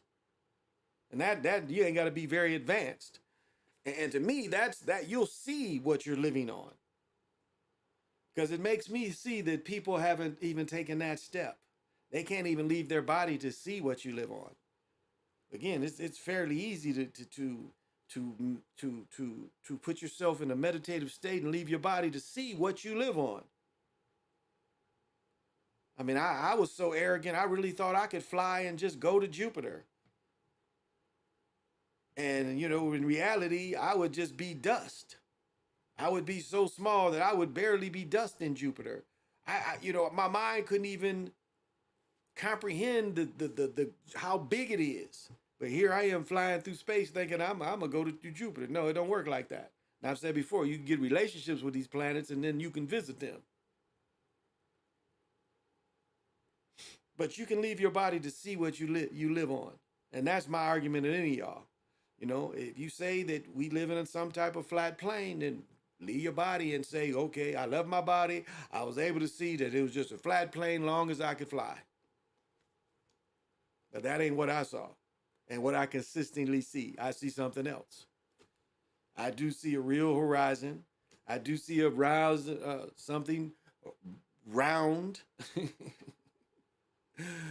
But this is what I'll say though, and this is the realest thing I can tell anybody. There is something, no, how do I want to put this? Okay, so there is an energy, Hathor. Okay, so Mu appears like the original being that came here. But it appears like other type of technology. Again, it could be Yabatha mixed with the Mai that has layered something on top of that, on top of Mu. And so that's what we live in. There's a living being that they were able to build something else on top of. Now, that could be very well the illusion. Because they've built an illusion on top of something that's real. And for some reason, we are stuck in this illusion built on top of something's real. And what you have to do is you have to break out of the illusion on your own. You have to find your way to break out of this illusion and say, hey, I need to connect with that. I don't need to connect with all this. And that's the thing about when you die, it's no fear. Because you go back to what's real. You get away from what this illusion is. I guess that's the best way I can explain it to you. But if you are still in the lower layer, that's the thing that people get caught into. If you're still on this lower layer and you are just all even if you can't get beyond, if you can't take your spirituality beyond this, then you are kind of stuck into this. Now, the easiest, well, this is not really easy, but one way that you fight the system is not being fearful of death. Because that's what they want you to judge everything on. That's why they give you birthdays. And the reality of death is, as soon as you're born, you start to die. Every day, you die a little more. As I was saying, I was talking earlier, when you get to smelling different as you get older, you've been around a real old person, all that stuff is starting to decay a little bit. I mean, the skin is taking soap, deodorant, lotions, UV rays, pollution.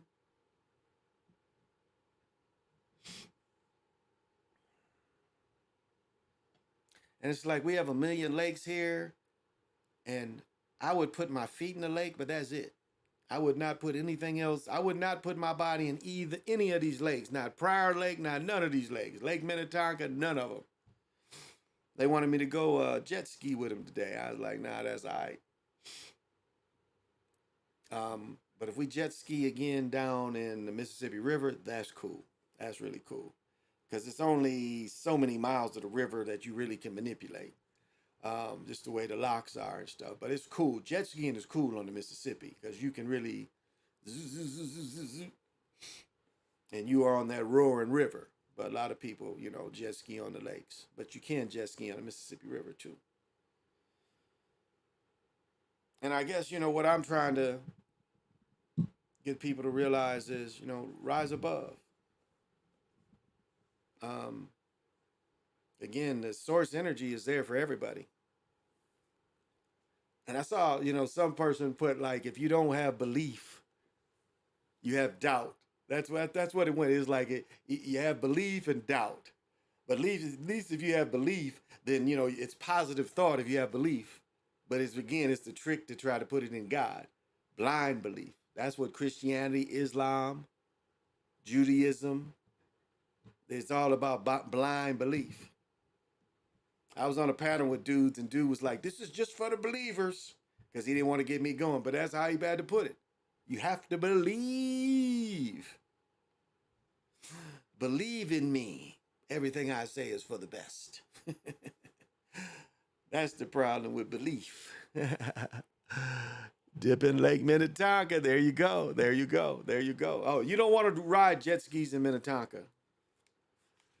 That lake is too big. That lake is way too big. It's big ass boats. It's yachts out on Lake Minnetonka. So nah, Lake Minnetonka is not to take the jet skis. It's too big a lake. But like Prior Lake is a long lake, so you can really you can take one end, go down the other, and it take you to go down there and come back. It take you a minute. So it's kind of fun on a lake like that. But yeah, Lake Minnetonka, that's a lake that's got yachts. It's yachts in Lake Minnetonka. I mean, literal yachts out there, big ass boats. So now you don't want that little jet ski out there. And again, he made her jump over by Minnehaha Falls, is where Albelonia jumped in the water. She jumped in over there. But where I was earlier, my brother-in-law lives. Shorewood is like same as Minnetonka is all out there. It's a place we eat that's not far from where they live, that's right on the lake. I think I talked about it last winter. The last time we ate there, they was actually having a men's hockey tournament. Like there's a big men's hockey tournament in Lake Minnetonka every winter. People come all over the world technically to play semi-pro hockey outside here. They have the high school leagues play outside, and then the pros who are, the semi-pros who are around this area come from area to play in this big outdoor hockey tournament. You know, and it's not many of us that go do that kind of thing. But the high schoolers love it, and they have all different levels that play outdoors when they have this thing. So it's not for me. Definitely not for me. Well, I think I'm gonna cut it tonight. Thank you for coming. You should be on tomorrow night. I'm gonna get a little more sleep. If I get into bed about 3, I'm gonna wake up at 8. Yeah, I'm gonna get up about 8 and then go do my business. Try to be the pickleball guide tomorrow. So as I leave you, you go through this and see what relates to you. Again, I'm not trying to convert anybody to anything. It's you do your thing, I do my thing. I can give you practices, but it's up to you to put in the spiritual work. That's the difference between religious and spiritual. Some people think we can just read the Bible and go to church. Well, spirituality doesn't work like that. Spirituality is you don't count on anything outside of yourself. If you're going to believe in anything, you believe in yourself. And everything all the spirituality comes internally. You get things that give you inspiration and give you ways to get where you want to go. But it all comes from in here, not something outside of you. That's the difference between spirituality and belief. Belief is always going to be outside of you. Now I get why the saying is, believe you me. Yeah, that's a spell too. Believe you me is a spell. It's a spell. And that's, I try to point out the word spells and how not to spell, but our language is full of spelling. And that's why I say, don't write stories. Like, no matter what the news is, don't start writing a story, because that's what this reality wants you to do. It wants you to write a story that puts fear in you. Like something happens and all of a sudden you just start writing stories. And so you actually make it worse than it has to be. You have to live it instead of writing the story of what you think is coming, instead of living what is coming. And that's, you know,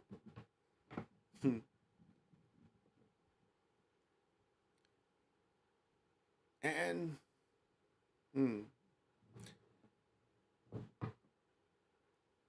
but you have to live it. You have to live it. And I guess my pause is, you know, being spiritual isn't all that great all the time. Because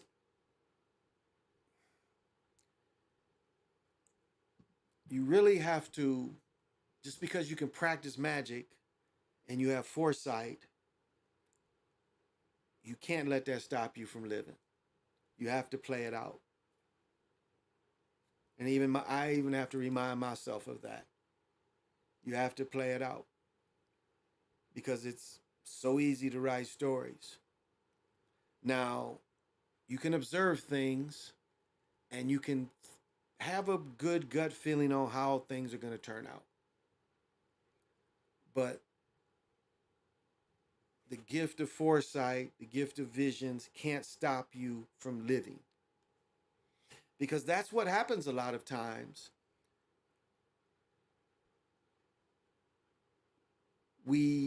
Our spiritual ability will stop us from living.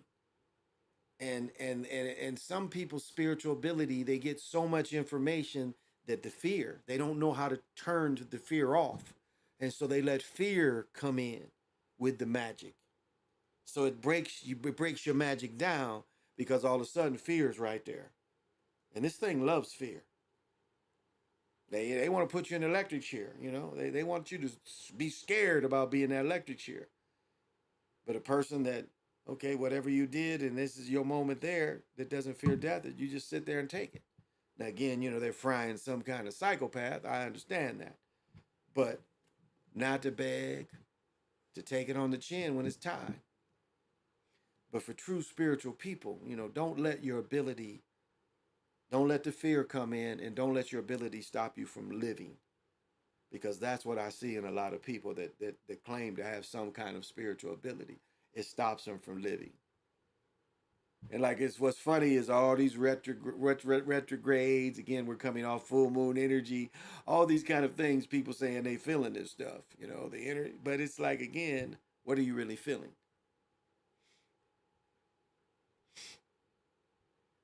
Now, there's all kind of energy you can tap into. I'll say anyone can do that. Yeah, these people you can tap into that. But if it's making you feel some kind of way, is it worth tapping into? Is my question. Like, I read this stuff and it's like, why was that really worth tapping into? Okay, you know that's going on, but is that really worth tapping into? And they, you know, the popular one is the Mars retrograde. But is that really worth tapping into? Because again, you're a spiritual person, you've studied a chart, and you say, well, this is what's going on, and you know, I've tapped into this, so I'm feeling this. And to me, that's a lot like karma. You know, you don't even gotta, you can live above karma, so the record spins below you. And to me, that's something very similar. Now, so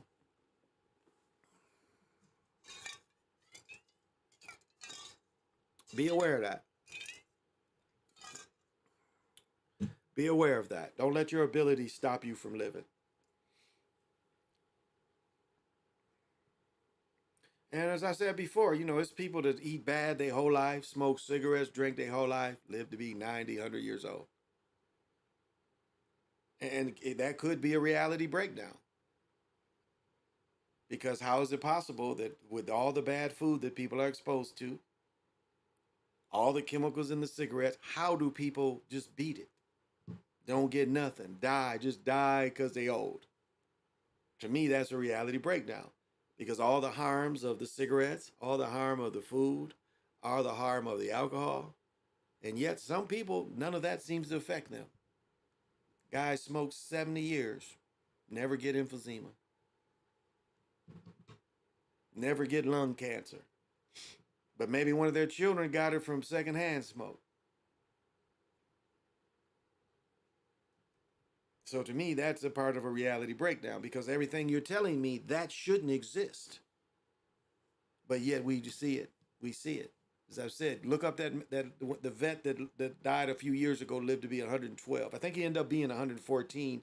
The special they show is he's 112. They literally show that he smoked 3 cigars. He smoked like 3 to 4 cigars every day.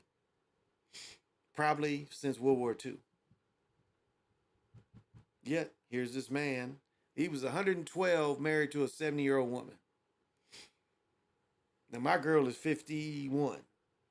I just turned 62. Now, put her to sleep tonight. She wanted to be tucked in. I tucked her in so she sleep very well tonight. I'm just joking. And so to me, that's a reality breakdown, because that does exist. And think about the person that dies of something else. Like we was talking about car crashes. The person smokes cigarettes, but he dies in the car crash. Cigarettes didn't kill him, did it? It died some other way. So in their life, smoking cigarettes was never harmful, right? Because they died for some other reason. So again, I'm gonna repeat myself. For them, smoking cigarettes wasn't harmful. I look at Jimi Hendrix. Jimi Hendrix smoked cigarettes since he was probably 14, 15. He died another way. He was actually murdered. He was murdered. You know, he was waterboarded. They waterboarded him and filled both his lungs up with wine. That's how he died. He was murdered. But cigarettes didn't kill him. He was a chain smoker. Cigarettes didn't kill him. Huey Newton was another one. Chain smoker, one after another. Did freebase. He was shot by somebody. So these things didn't kill him. And that's kind of a reality breakdown too. As I said, you know, young people look at it like that. I got this cigarette, it ain't gonna kill me. Look, I done smoked it, it's done, and I didn't die. Ooh, I just got done with another pack, I'm gonna buy another pack, I didn't die. Ooh, I just smoked this carton, I didn't die. That's the mentality that young people have. If it doesn't kill me right now, doesn't matter. I mean, it's funny going to stores and you see poison. Cookies, you know, red, white, and blue cookies, candies, poison, literal poison. White sugar is poison, and it's one of the most addictive things on earth. But it is literally poison to your body. Natural sugars is what you want. Sugars from fruits, sugars from vegetables, natural sugars. Not this bullshit sugar, this white sugar they give you. You don't want that. And that's in all the candy. It's like, this is the funny thing about dark chocolate. They tell you dark chocolate, all the dark chocolates got heavy metals in them. Then how doesn't the milk chocolate that comes from dark chocolate have the same thing? Again, because people was getting healthy eating dark chocolate. People were getting healthy eating dark chocolate. So they put the poison on dark chocolate, but there's nothing about the milk chocolate. Because to have milk chocolate, you start with dark chocolate. So how's it the Hershey's got all this metals in it? All these Mars, all these other companies that convert and have America, because America likes milk chocolate. They like the sweeter. They don't like the bitter. I like the bitters. So, you know, that's maturity, you know, eating maturity. That's eating maturity. Understanding that there's a lot of poisons out there. And shopping without getting the poisons. Because, again, it does matter for the point of there's some shit that if you don't change, they're going to give you medicine. So you can either take the medicine or you can change the diet and exercise, activity. That's what I like about this motherfucker. Be like, hey, motherfucker, you need to stand. Go do something.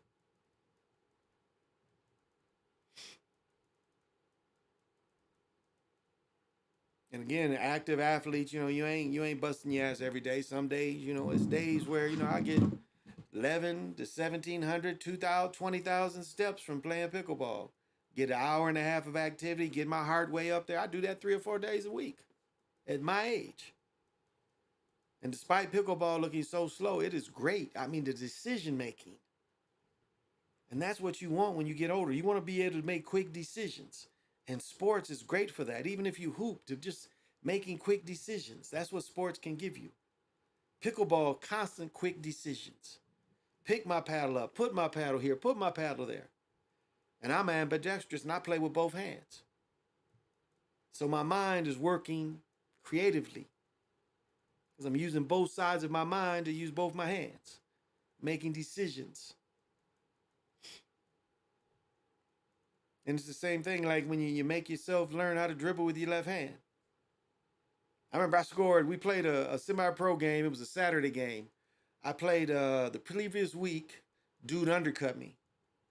Because I used to play in a semi-pro league on Saturday and Sunday.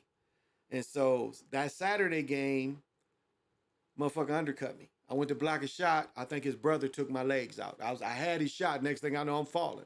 I go straight up in the air to block a shot, and then I'm falling. So I know Stacy undercut me, his brother. Because I was about to block Trent's shot, and all of a sudden somebody flipped me. Somebody hit my legs and made me flip, and I landed. And I broke my hand. And I went to the hospital, put a cast on. No. I broke my hand Sunday, because it was Super Bowl Sunday. Ended up missing the Super Bowl. When the Cowboys won in the 90s, 94, 95, one of them, the Cowboys run. And I broke my hand, went to the hospital, because it's like I was trying to eat at the Super Bowl dinner, and my shit was like this. My hand was so broke where the nerves was just all fucked up. My hand was doing like this. And my wife at the time was like, let's go. You're going to miss this shit. And they put a cast on my hand. I had a game that following Saturday. That Saturday, I took my cast off. I played left-handed, and I scored like 19 left-handed. And at the end of the game, the dude saw me put the cast back on my hand. And he was like, you played like that in your hand? He's like, why you put that cast on you? I said, my hand's broke. He's like, you shot left-handed, so you're not left-handed. I was like, nah. He's like, you played like that left-handed? I was like, yeah, because I put it on him.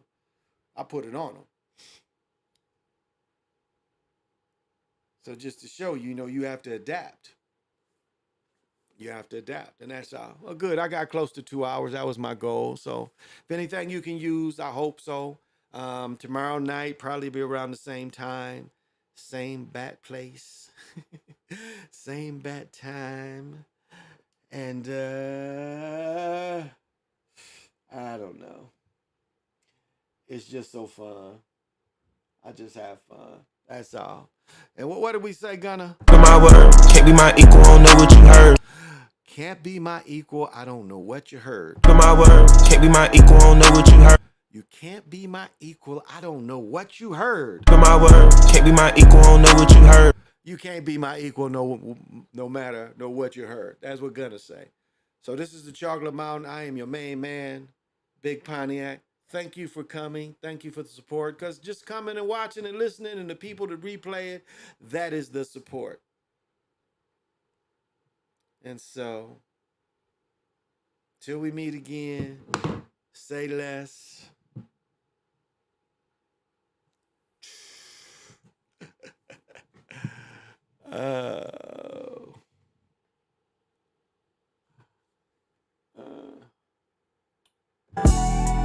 I think we OD'd. Your lines are still open. Oh shit, you can get it, nigga. You wanna get it? Used to snort cocaine, now I think for the check, yeah. The Chinese platform, you already know they don't give a fuck about your black ass. The Chinese platform, you already know they don't give a fuck about your black ass. That's what me and this nigga do. We pick something and then we... Baby, I'm a walking dead man, is what they call me when I'm coming. I hit the loot juice, it pulls up in the deuce. Baby, I'm a walking dead man, is what they call me when I'm coming. I hit the loot juice, it pulls up in the deuce. Do that dance,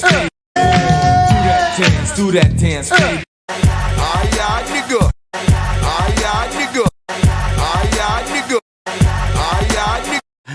I just be shopping and shit. You know, drinking and shit. Do a little smoking and shit.